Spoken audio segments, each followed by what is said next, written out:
Okay, Haji, sino ba makakasama natin ngayon? Oo, at syempre ako, Carla, from sapatos. Yes, Ang layo segue muna tayo. Segue, napakalayong segue. Pero anyway, alam niyo mga kaibigan, hindi naman na talaga kaila sa ating mga Pilipino yung pagtulong sa mga kapwa natin. Lalong-lalo na kapag kapo sumasapit yung mga kalamidad at ano pa man pong mga insidente dito sa ating bansa. And nako, especially ang mga kabataan, talagang tumutulong na, Carla, sa ating mga kababayan. And ngayong umagang ito ay meron tayong makakasama mula sa Green Chasers Philippines na kamakailan lamang po ay ng kanilang youth organization na ang kanilang advocacy ay tutulong para sa mga kababayan natin na nasa lanta ng mga kalamidad dito sa ating bansa. Alright. Exciting. Very youthful exciting ito. Paganda kasi yung mga bata ay nai-involve na sa mga gantong activities at mga gantong organization. Tama yan. At syempre, ito na, i-welcome na po natin. Walang iba kundi si Mr. Miko Clavano at si Camille Jimenez ng Green Chasers Philippines. Good morning, guys. Good morning. Good morning. Okay, so gusto ko muna tanongin, ano ba yung Dream Chasers? Ano ba yung mission at advocacy ng inyong organisasyon? Ang Dream Chasers actually was made on a perceived need.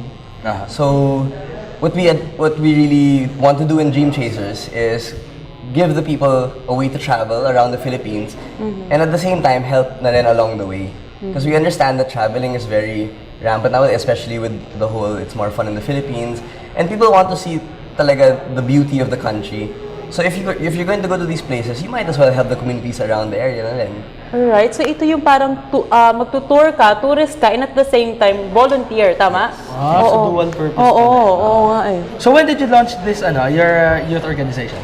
Actually, nung Sunday lang namin Sunday lang. Nung Dream Sunday Chasers. lang, oo. Kasi yung idea ng organization only came up about 2 to 3 weeks ago. Okay. And then, yun, parang we really thought we were onto something, so we gathered up, we organized ourselves. Tapos yun, nagawa na namin yung organization in less than 2 weeks. Paano ba nabuo tong inyong organisasyon? Brainstorming, Yes, right. We are from all the same school, so Miko brought us all together to be a part of the organization. Yes. Okay. So since sabi niyo last Sunday lang na i-launch to, kahit paano may mga members na rin kayo, no? At kumbaga nag-request na kayo ng mga members sa inyong youth organization. Yes, well, we have our social media up already, and Cam is in charge of that. Yeah. And then, yeah, go ahead. On Facebook, we already have 400 likes in 2 days, and we plan on that to increase even more as the days go by, because last night we launched our application forms for the org, and we haven't checked how many people applied, but hopefully it's a lot already. Ito naman, Haji, no? Kasi mga kabataan nga ang nagbuo nitong organisasyon na to. Mga youth organization, di ba usually mga adopt a child for a day. Ito kakaiba kasi mag-i-enjoy ka kasi tourist ka nga, and at the same time, meron kang mission, magiging isa kang volunteer doon sa mga nasalanta ng bagyo at earthquake. Bakit ganitong klaseng organisasyon ang naisip nyong buuhin? Well, kasi naman, we want to make volunteering very attractive to the youth. Yan. Especially because people want to help, pero they don't really have that avenue, and they don't know how to get to these places. So you might as well market it as a way to travel the Philippines and see the beauty of the country, and at the same time, being able to help them. So in that sense, well, it'll become easier for people to say yes to the volunteer work. Okay. So, very active kayo sa social media, no? At maliban dyan, meron kayong mga sign-ups na isasagawa para sa mga gustong maging member ng inyong organization. Pero I just wanna ask, kung ito bang inyong organization, paano ba makakapag-volunteer yung ating mga kabataan? Especially, sabi nyo, magta-travel. Sarili bang expenses or paano ba yung mangyayari dyan? Well, yes, yung pinaka-service talaga namin is to provide a package, a one-time payment, which is inclusive of the airfare and land transportation in these areas. But through our corporate partners, we'll be partnering up with several companies who are affiliated with these types of these businesses to further bring down the expenses. Yes. Because yun nga, it'll be nice if yung mga volunteers are able to travel very cheap and at the same time, yun nga, help along the way. So it becomes even more attractive to the young ones. Oh, misal ng mga bata, laging on a budget. Yan, at nakikita natin sa video, pag kayo ay sumali sa organisasyon na to, you can meet new people, you can Yun, explore, yun and at the exciting same time, you can help. Exactly. So, paano ba yung itinerary nyo? Ano ba mauna, yung tourist, mga destinations ba muna, or the mission, Cam? Before we launch the volunteers to go to the areas, we're gonna have this thing called an imagination workshop, Okay. where the volunteers are gonna meet and discuss their itinerary, what they want to do, and that's why we're so different from like other organizations because it's super customizable for them to have a good trip as well as to help out. Yeah, So that's talagang nice. meron silang plano or scheme Oo, na tinatawag. oo, ano? totoo. So, syempre, hindi naman pwede magpadalos-dalos. Talagang may plano muna sila. Oo, syempre. May workshop na At saka ang sabi. maganda dito talaga, yung ang mission talaga nila is to help. Yun. Tapos kumbaga parang sideline na lang yung parang enjoyment yung Yes. pagiging isa mong turista. Okay, so since nabanggit niyo yung Imagination Workshop, ano-ano ba yung mga plano ninyong puntahan? I mean, yung mga plano ninyong bisitahin at saan-saan nyo balak mag-volunteer? This summer, may tatlo kaming trips Okay. ready. It's going to be first Tacloban, then Bohol and Cebu. Well, actually, mauuna yung Cebu. Well, just to add on to what Cam was saying, kasi the reason why we have this imagination workshop is because we understand that there's a gap between yun nga, yung what the community needs and what volunteers are willing to give. Minsan kasi hindi nagtutugma yung dalawa. Sometimes volunteers go there, they expect na kung ano yung maitutulong nila, talagang magbe-benefit yung community. But sometimes hindi talaga natatamaan yung needs. Okay. So what we do is we gather information from the cities and then we interpret that data, we relay the data to the volunteers, tapos sila na yung gagawa ng program. O yun na nga yung sinasabi ni Cams, customizable. Customizable, So, sila yes. na yung gagawa kung itinerary nila, kung ano uunahin nilang Tama, puntahan. Okay, Yes. pero dun nga sa Cebu, Tacloban, and Bohol, ano-ano yung mga activities na, kumbaga, sinasuggest ninyo na gawin nila? Oo. From our initial research, you said there's really a lack of volunteer work that's first kasi maraming aid Okay. pero hindi lang na distribute ng maayos or wala masyadong manpower. So actually the manpower is first and foremost, and then in places like Bantayan Island and Cebu, which yes, is yes, our yes. first trip, a lot of the housing is still very wala pa I mean they live under tents, so of course things that will contribute to their welfare in terms of that will definitely be the priority. Okay, so Cebu, Bohol, And at Tacloban. Ang babata nila, Oo, Carla, babata no? nga eh, no? Oo, totoo yan. So talagang hindi na nakakagulat actually na meron tayong mga youth organizations na tumutulong sa ating mga kababayan. Pero sa bata ninyong yan, paano niyo naisip na mag-volunteer? Ano yung nag-inspire sa inyo na magbuo ng organization na yan at tumulong sa mga biktima ng kalamidad o sa anumang mga nangyari dito sa Pilipinas? One thing kasi we both love is traveling.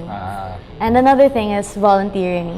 Because during the recent calamities like Tacloban, Okay. we had relief operations, and it made us realize how helping is really fun. So we realized that if we put together traveling and volunteering, it's going to be a different experience and a fun experience for the volunteers. Alright. Pero alam mo, may magandang kwento dyan, si Miko kanine. Nagising lang daw siya, tama ba? Oo. Yeah, well, kasi parang nagising lang ako one day and parang naisip ko lang kung ano kayang gagawin ko this summer. Tapos naisip ko parang I want naman to travel around the Philippines to see the country for what it is. And then naisip ko din parang hindi pa ako nakatulong sa Tacloban, sa Cebu, sa Bohol. So yun, parang naisip ko na why not make an organization or an avenue for people like me that have the same wants to travel and at the same time help out people. Right. So And yun, nabuo ko yung Dream Chasers. Ito yun, awareness na rin yan para sa ating mga kabataan. Actually, Haji, kanina sinasabi ko sa kanila, gustong-gusto kong sumali.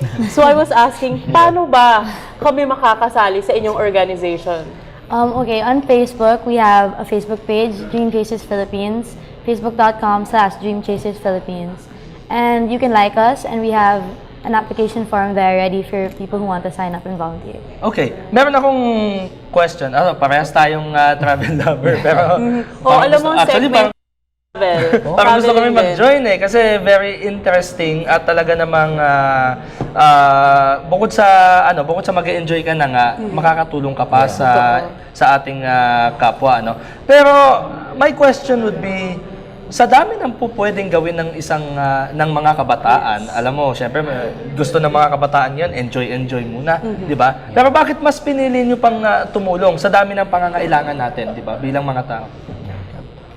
We chose to help kasi helping out is something that gives you a sense of fulfillment. Okay. If you go and travel, you see the sights, but then there's always that need in the Philippines to help out. And we think it's really important for the youth to be aware of the needs of the Philippines. Naku, maganda yan. At maganda yan hearing that from mga bata. Alam mo, Cam is only 18. And Ayun yun ang gusto ko itanong, kung ilang taon na ba sila? So 18 ka, and ikaw? 23. 23, ka-age mo. So pwede ka ring sumali. Pwede. At alam mo ba, Pasok na balita pasok ka. ko ha, Haji. Marami na ring sikat na personalidad na sumali at nakikiisa sa organisasyon na to. Sino-sino na ba? Well, on Twitter, we have Jasmine Curtis tweeting about us. Wow. Pia Cayetano tweeted about us. Julian Estrada, Gianna Revilla.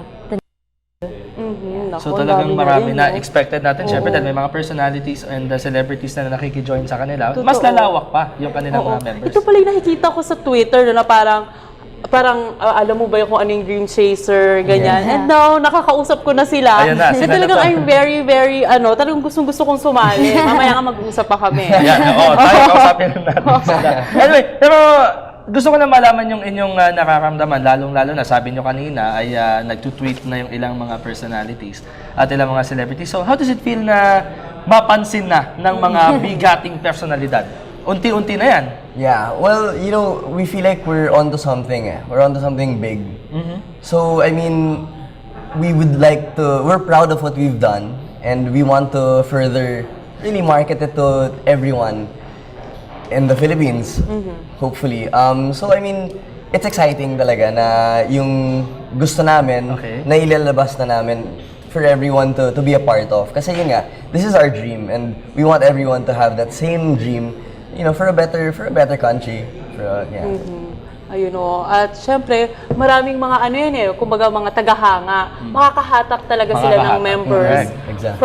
from them, di ba? So, ano ba? Ito bang mga volunteers kayo? Meron ba kayong mga regular meetings? We have a core group called the Dream Team that meets regularly, and we discuss what we have to do, like our programs and our trips, and like things like marketing and getting more volunteers. So we do meet regularly. Okay. So, Dream Chasers, di ba? Tama. Okay. Kanina nabanggit ko Dream Chasers. So, Dream Chasers pala. Nililinaw lamang po natin yan. Dream Chasers po yung pangalan ng kanilang youth organization. Pero meron akong katanungan sa inyo kung saan ay paano kayo, siyempre, sige, magsisilbing ehemplo na rin, ano? Magiging na sila, role model na sila, di ba? Paano, sa palagay ninyo, paano kayo magiging, ehemplo, magandang ehemplo, ika nga, na nakikita na rin natin, especially ngayon? Well, I really think na if you have initiative, that's already enough for us. I mean, just to want to do this is half of it already. Kasi yun nga, parang for us to even form or to organize ourselves, we really needed that want, that passion to pursue what we think needs help. Okay. So for us, being a volunteer and signing up for the trips to the Visayas is really something that we would just want to impart to the people that want to join the organization. So I guess just the initiative to form this organization is example enough na, you know, to elicit a little bit of, you know, interest on the part of the people. That's right. At nakikita mo na yung mga kabataan ay nagpapakita talaga ng interes sa pagtulong sa mga nasalanta ng bagyo at ng earthquake sa Visayas. Oo, Okay. pero meron lang akong isang last question ko na lang. Paano naman yung mga gustong mag-volunteer na gusto lamang dito sa Metro Manila? I mean, bukod ba sa pagtulong sa Cebu, Bohol, and Tacloban at sa iba pang parte ng Pilipinas, meron ba kayong isasagawa ditong mga missions or medical missions or what? Dito mismo sa NCR, lalong-lalo na po yung mga hindi masyadong swak, ika nga, yung sa package na inyong tinutukoy. Yes, because Yun nga, kasi yung priority talaga namin at this point are the disaster affected areas. Yes, yes. But that's only for the summer because people want to travel during the summer. Yes. But of course, when it comes to the school year or when people are back in school or back at work, then we'll also schedule some programs to be done here in Metro Manila because we understand that there's still some needs then here. Oh, nako Haji, Yun. nako. Ang dami Perfect. pa nating gustong itanong at gusto ko talaga natin silang makausap kaya lang wala na tayong oras. So Miko and Cam, invite our viewers. At kung meron pa kayong mga ibang activities na upcoming, you can also invite them. So last message to our viewers. Okay, we invite all our viewers to like us on Facebook, Dream Chasers Philippines on Facebook and on Twitter and on Instagram. For more information regarding our org, we'll be posting there regularly about our trips and about signing up and stuff. So. Ayan, okay. How about you? Well, I just wanted to invite everyone also to really come enjoy the organization because we really think that it could be a fun way to get involved and to help out the people in need. So, like what Cam said, please follow us on Facebook, Instagram, Twitter, and we'll let you know from there what you can do to help. Travel with them, work with them. Oo, ayan. Maraming salamat. Miko Clavanong Org, Director ng Dream Chasers at Camille Jimenez, ang Secretary General ng Dream Chasers. Mga Maraming boss, salamat. Maraming salamat. I hope marami kayong natutunan at dyan lang kayo dahil marami pa kaming hatid na impormasyon at balita sa pagbabalik lang yan ng Good Morning Boss.